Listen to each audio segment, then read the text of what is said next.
बदतमीज बहू। सभ्यता से भरपूर शास्त्री परिवार की इकलौती बेटी मोहिनी को बचपन में ही पढ़ाई के लिए विदेश भेज देते हैं, जहां से वो सालों बाद ग्रेजुएशन पूरी करके इंडिया वापस आती है, जो अब संस्कार, सभ्यता, संस्कृति जैसी चीजों से कोसों दूर होती है।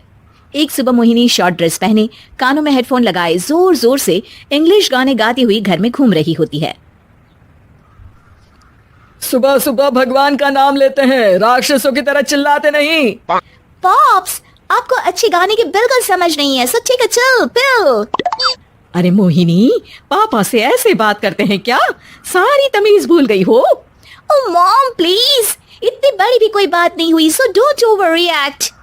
ऐसे ही दिन बीतते हैं जिसमें मोहिनी के तौर तरीके, रहने और बात करने का ढंग उसकी मम्मी पापा को परेशान करने लगता है। भला कोई मानेगा कि ये मेरी बेटी है? रीति रिवाज और संस्कारों से तो इसका दूर दूर तक कोई नाता नहीं, और अब तो लगता भी नहीं कि कभी होगा। अरे ऐसे कैसे नहीं होगा? लड़कियां सारे नखरे अपने माँ बाप को ही दिखाती है। ससुराल जाकर उन्हें सब कुछ करना भी पड़ता है और मानना भी।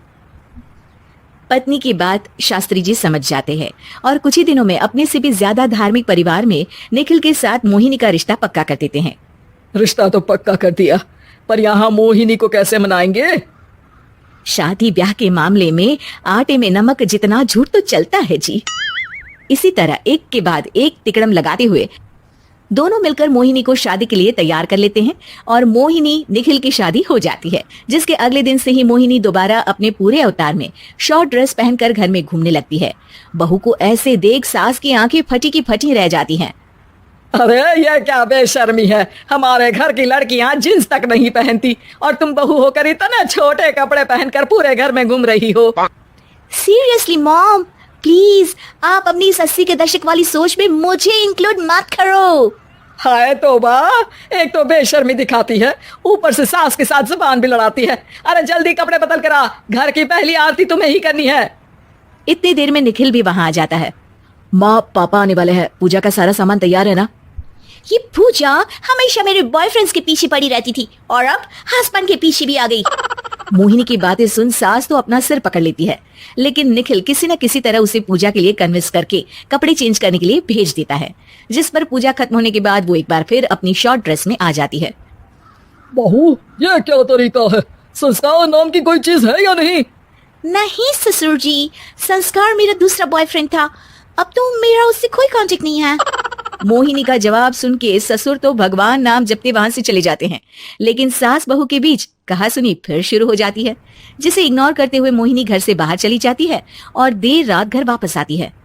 मोहिनी, मैं जानता हूँ कि तुम विदेश में रही हो और तुम्हें वहीं की आदत है, पर यहाँ चीजें कुछ अलग है। अगर तुम उस हिसाब से कुछ एडजस्ट कर लो तो सबके लिए सही हो जाएगा। I am not in a lecture mood, good night. अगली सुबह मोहिनी देर से उठकर एक बार फिर उसी तरह सबके सामने आती है, जिस पर उसके सास कुछ बोले उससे पहले ही मोहिनी की दोस्त मोनिका और रचल वहां आ जाती हैं। Oh hi darling, how are you?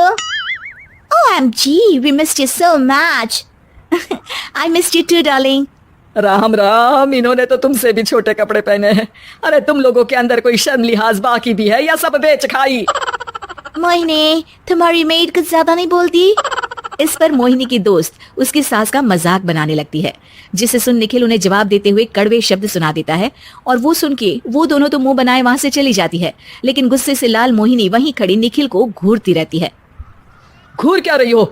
तुमसे शादी की ये सोचकर कि विदेश में पढ़ी लिखी हो, घर में कोई पॉजिटिव चेंज लाओगी, अपनी करियर के लिए एम्बिशियस होगी, पर अपने इस बिहेवियर से उस पढ़ाई के साथ साथ अपने मम्मी पापा के नाम को भी डुबो रही हो। अगर तुम्हें ऐसे ही हाल रखना है तो यहाँ रहने की कोई जरूरत नहीं है। निखिल की बातें सुनकर मोहिनी रोते हुए घर छोड़कर अपनी मम्मी पापा के पास वापस आ जाती है। ससुराल में सब कुछ ठीक तो है?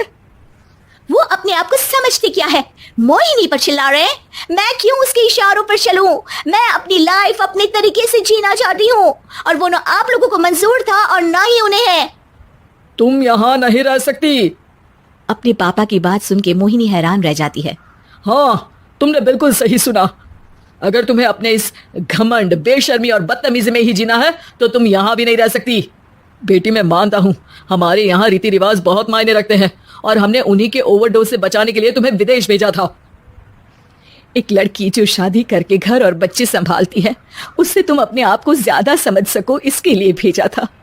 तुम उससे ज्यादा समझो और बनो, पर तुम तो किसी दूसरी ही ट्रेन में चढ़ गई बेटा। उसके मम्मी पापा बहुत देर तक मोहिनी को सारी बातें समझाते हैं, जिन्हें सुनकर मोहिनी को अपनी गलती का एहसास होता है। वो जॉब ज्वाइन कर लेती है और ससुराल वापस आकर उन्हें मॉडर्न बनाती है और खुद भी कुछ रिवाज सीखते हुए खुशी से रहने लगती है।